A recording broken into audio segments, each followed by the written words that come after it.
तलाश करने लगा और भी एनालिसिस किया, जैसे गणेश है, और गणेश की जब मैं एनालिसिस किया, गणेश भगवान हम इसको मानते हैं जब मैं हिंदू था। अभी पार्वती जिसकी पत्नी है, ईश्वर शिवा जिसको बोलते हैं, ईश्वर एक जो मोस्ट पावरफुल गॉड है, एक मोस्ट पावरफुल सबसे ताकतवर भगवान है, और ये ईश्वर की पत्नी है पार्वती। ईश्वर इतना ताकतवर है, अगर वो तीसरा आंख भी खोल देगा तो वो दुनिया भस्म हो जाएगा, ऐसा सब बिलीफ है। तब तो ऐसी ताकतवर भगवान की ये पत्नी है पार्वती, और वो भी भगवान है, गॉडेस बोलते हैं इंग्लिश में उसको। तो पार्वती उसको नहाना होता है और वो गणेश को बना देती है कि तुम मेरा वॉचमैन रहो।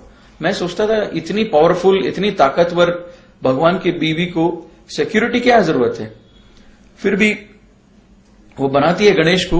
फिर वो नहाने जाती है और ईश्वरा जो है घर में दाखिल होता है, उसके घर में जब आता है वो पूछता है गणेश को, तुम कौन हो। तो मैं ताज्जुब हो गया ये पढ़ के और ये देख के भी कि ये कैसा सवाल पूछ सकता है ईश्वर, जब उसको इतना भी इल्म नहीं है उसके घर में क्या हो रहा है। उसकी बीवी ने उस गणेश को बनाया और उसको इल्म ये भी मालूम नहीं कि इसको कौन बनाया और मेरे घर में ये कब आया।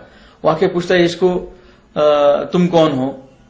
जब ये ताकतवर भगवान है, इसको इतना मालूम होना चाहिए पूरे दुनिया के हर कोने में क्या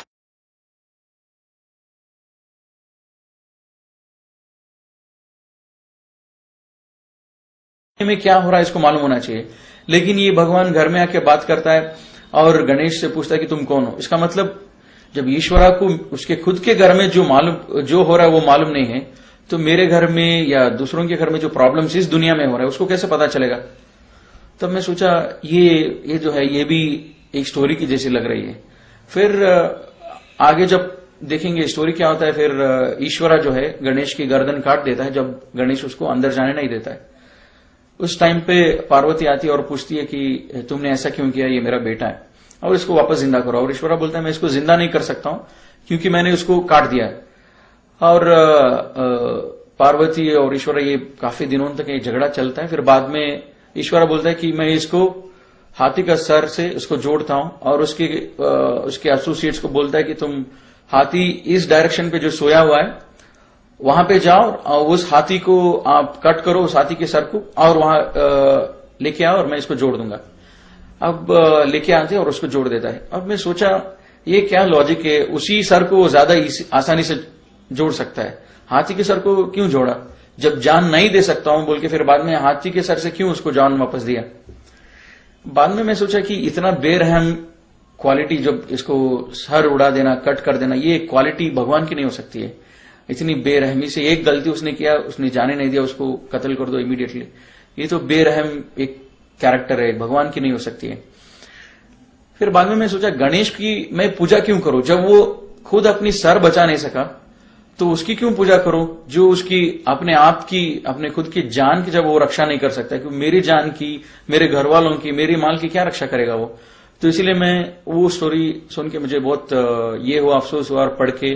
और मैं जब मेरी नानी और इनसे सब पूछता था, मेरे घर वाले जो भी बड़े थे, माँ बाप थे, उनसे पूछता था कि भगवान को देखा कौन है।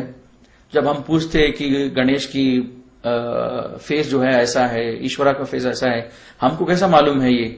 तो घर में बोलते थे नहीं ये हम कर रहे हैं क्योंकि ये हमारी पूर्वज जो है बहुत पहले से करते आ रहे हैं, तो इसीलिए हम कर रहे हैं ये बात, तो इसीलिए हम पूजा कर रहे हैं इस मूर्तियों की। और जब मैं कुरान पढ़ रहा था, कुरान में भी यही आता है कि क्या अगर तुम्हारे पूर्वज जिहालत में थे, जब तुम्हारे सामने सच्चाई वाजे हो गई, क्या तुम भी जिहालत में रहोगे। तो मैं सोचा ये किताब जो है ये आंसर दे रहा है, जो मेरे क्वेश्चंस जो मैं माँ बाप के पूछ रहा हूं उस क्वेश्चंस को ये किताब मुझे आंसर दे रहा है, ऐसा लग रहा था मुझे। लेकिन मैं सोचा वो फिर बाद में मैं और डीपली हिंदू एनालिसिस